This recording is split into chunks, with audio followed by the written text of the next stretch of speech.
यही निगरान हुकूमत जो है वो आगे चलने वाली है। क्या जरूरत थी आवाम को बेवकूफ बनाने की? एक के बाद एक इस्तीफा आ रहा है, एक के बाद एक शख्स का जमीर जाग रहा है। इलेक्शन 2024 जिसका इंतजार बहुत शिद्दत से किया जा रहा था, पहले इसकी डेट ही फिक्स नहीं हो रही थी और फिर इलेक्शन हुआ तो अब नताइज हैं कि आ ही नहीं रहे। कमिश्नर साहब ने एतराफ किया है कि उन्होंने इलेक्शन धांधली में अपना हिस्सा डाला है। 70 हजार की लीड जो है वो दी है, जाली ठप्पे लगाए हैं।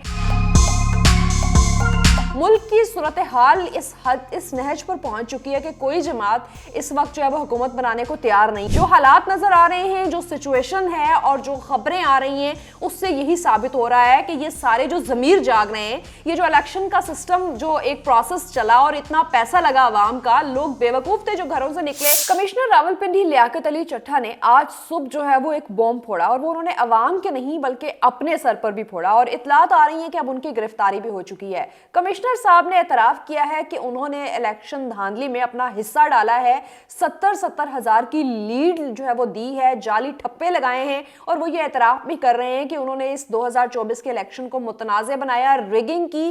किसके कहने पे की ये उन्होंने अभी नहीं बताया, लेकिन उन्होंने जिम्मेदारी कबूल करते हुए अपना इस्तीफा जो है वो पेश कर दिया है। नाज़रीन, इलेक्शन 2024 जिसका इंतजार बहुत शिद्दत से किया जा रहा था, पहले इसकी डेट ही फिक्स नहीं हो रही थी और फिर इलेक्शन हुआ तो अब नताइज हैं कि आ ही नहीं रहे। कभी मुतनाज़े हो जाते हैं, कभी ये समझ नहीं आती कि पीएम किसको बनाना है, कौन सी जमात है जिसने हुकूमत बनानी है। अगर कोई तैयार होता भी है तो कुछ ना कुछ ऐसा हो जाता है कि वो फिर हुकूमत बनाने के बजाय तमाम जमातें कह रही हैं कि वो ऑपोजिशन में बैठना पसंद करेंगी।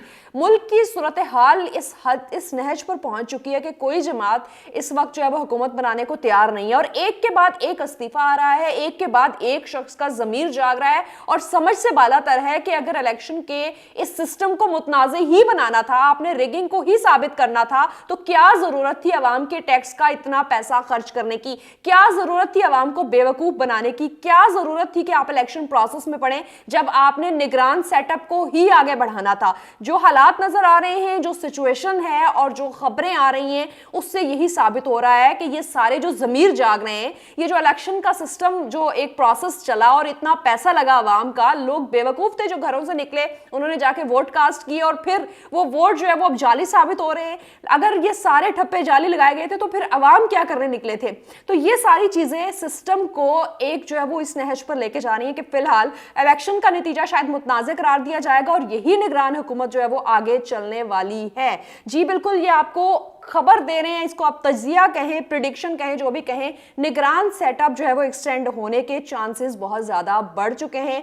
यही कारण होंगे पंजाब में मोहसिन नकवी ही शायद जो है वो इस हुकूमत को एक्सटेंड किया जाए। हालांकि पंजाब में नून लीग के पास सीट्स पूरी मौजूद हैं भी, लेकिन इस तरह के इस्तीफे, इस तरह के जमीर जागने की जो खबरें आ रही हैं, कभी किसी सियासी जमात का इस्तीफा आ जाता है उसके ओहदेदार का, और कभी जो है वो अब रावलपिंडी के कमिश्नर वाज़े तौर पर पूरे मीडिया के सामने जो है वो एतराफ कि उन्होंने धांधली की है। गुज़श्ता रोज इंटरनेशनल मीडिया के सामने पाकिस्तान तहरीक इंसाफ के नुमाइंदगान की जानिब से फॉर्म 45 रखे गए।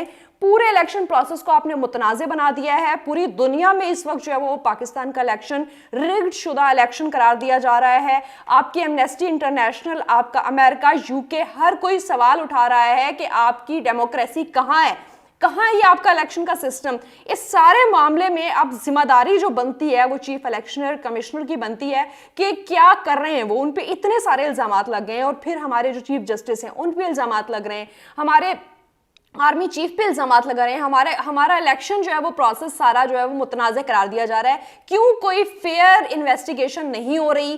क्यों हर कोई उठ के अपने मुद्दे की बात निकालता है? अब रावलपिंडी कमिश्नर ने जो है वो इस्तीफा दिया, उसके बाद से एक नया बयानिया सामने आ रहा है कि इनके शायद जो है वो जनरल फैज से कोई ताल्लुकात है। कोई कह रहा है ये पीटीआई के एमएनए के कजन है, कोई ये कह रहा है कि ये मेंटली अपसेट हैं। भाई, आपका पूरा सिस्टम मेंटली अपसेट लोगों के जरिए ही चल रहा है और ये साबित किया है कमिश्नर जो रावलपिंडी के, उन्होंने इस्तीफा देके कि उनकी रिटायरमेंट का टाइम करीब आ रहा था और कुछ दिन पहले उनका जमीर जाग गया है और अब वो इस्तीफा देके आपके पूरे सिस्टम पर लानत भेज रहे हैं, आपके पूरे सिस्टम पर चपेड़ मार रहे हैं कि आप इतना पैसा खर्च करके इलेक्शन करा रहे हैं और वो एक शख्स की प्रेस कॉन्फ्रेंस के बाद मुतनाज़े हो गया है। शदीद मजम्मत करते हैं पूरी दुनिया में, पाकिस्तान का इमेज इस प्रेस कॉन्फ्रेंस के बाद मजीद जो है वो मुतनाज़े हो गया है। फेयर जो है वो ट्रायल की जरूरत है यहाँ पे चीफ इलेक्शन कमिश्नर और उसके साथ ही साथ चीफ चीफ जस्टिस को नोटिस लेना होगा, एक फेयर जो है वो इन्वेस्टिगेशन करानी होगी, ट्रिब्यूनल बनाना होगा। और इस सारे प्रोसेस के दौरान जहां तक जो मेरी ऑब्जर्वेशन और मेरी इंफॉर्मेशन है,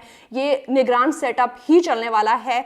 बस बाकी जो है वो इस मुल्क के लिए इन्ना लिल्लाहि व इन्ना इलैहि राजिऊन ही कहा जा सकता है, क्योंकि IMF की शराइत आपके सरों पर मौजूद हैं। आप मुआशी जो है वो बदहाली के नहज पर पहुंच चुके हैं और ऐसे में आपके यहाँ सियासी इस्तेकाम ही नहीं पैदा हो पा रहा। तो यहाँ पे जो हमारे डिसीजन मेकर्स हैं, जिसको हम इस्टेब्लिशमेंट कहते हैं, हमारी अदलिया है, उनकी जिम्मेदारी बहुत ज़्यादा बढ़ गई है, वरना शायद आप एक और 71 के नहज पर पहुंच जाएं।